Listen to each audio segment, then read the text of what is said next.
पढ़ाने जा रही हूँ जो चैप्टर है 5 और इसको आप पूरे अच्छे से पढ़ लीजिएगा बारीकी ढंग से, जिसका नाम है हुड्रू का जलप्रपात।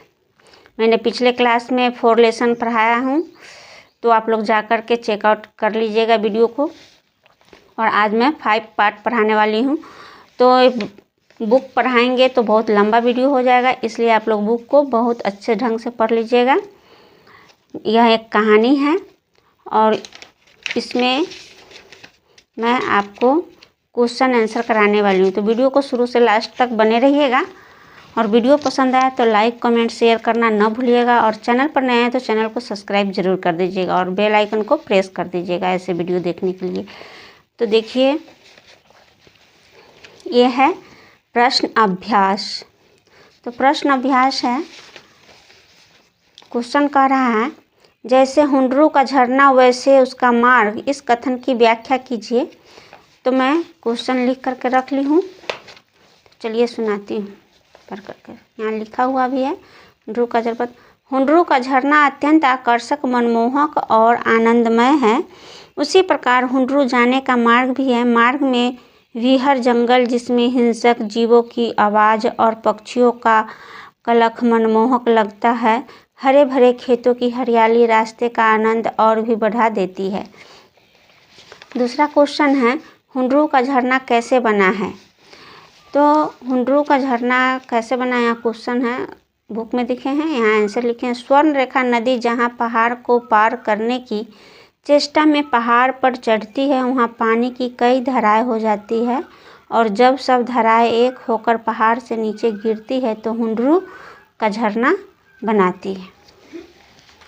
तीसरा क्वेश्चन है, स्वयं झरने से भी ज़्यादा खूबसूरत मालूम होता है। झरने से आगे का दृश्य, उस दृश्य की सुंदरता का वर्णन अपने शब्दों में कीजिए। ठीक है, तो हुंडरू झरने से भी ज़्यादा खूबसूरत आगे की घाटी है। थर्मामीटर के पारे की तरह पहाड़ों के बीच एक पतली सी नदी बहती है।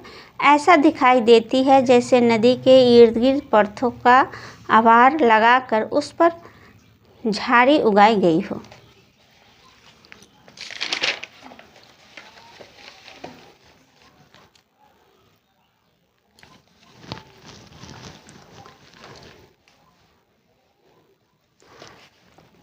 क्वेश्चन आपको चौथा कह रहा है, प्रस्तुत पाठ के आधार पर समझाइए कि किसी यात्रा वृत्तांत के रोचक बनाने के लिए किन किन बातों पर ध्यान दिया जाना चाहिए।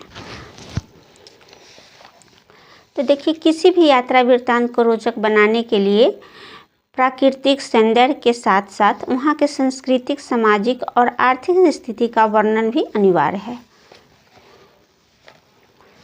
और 5वां क्वेश्चन कह रहा है, यहाँ पर एक दृश्य वर्णन 2 तरह के किया गया है।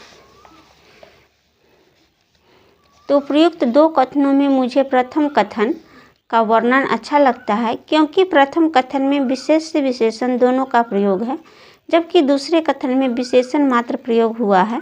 प्रथम कथन अलंकार रूप है, जैसे सांप की तरह चक्कर काटना, हरिण की तरह छलांग भरना। ठीक है, तो ये कथन सही है। और पाठ से आगे का है क्वेश्चन, आपने किसी गांव शहर की यात्रा की होगी, उसमें से किसी एक यात्रा का वर्णन कीजिए। देखिए, हाल में ही गर्मी की छुट्टी में अपने गांव गया है। गांव जाकर अपने पुराने मित्रों से मिलने की चाहत बहुत थी। अपने घर पहुंचने के दौरान रास्ते में मुझे नदी में खेलते नहाते बहुत से मित्र दिख गए। सभी बच्चों को चेहरे की मुस्कान बता रही थी। उन्हें नदी के ठंडे जल में नहाने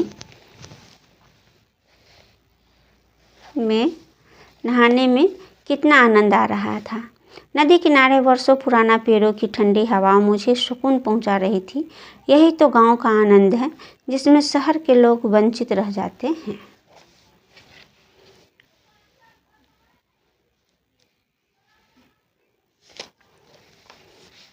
दूसरा क्वेश्चन है, अपने राज्य के किसी एक जलप्रपात का वर्णन कीजिए। ककलोत जलप्रपात हमारे बिहार राज्य के नवादा जिले में है। इसकी ऊंचाई 150 फीट है। यह जलप्रपात प्राचीन काल से ही है। प्राकृतिक प्रेमियों और पर्यटकों के लिए आकर्षक के केंद्र रहा है। 7 पर्वतों श्रृंखलाओं से प्रभावित होने वाला यह जलप्रपात लोगों का मन मोह लेता है।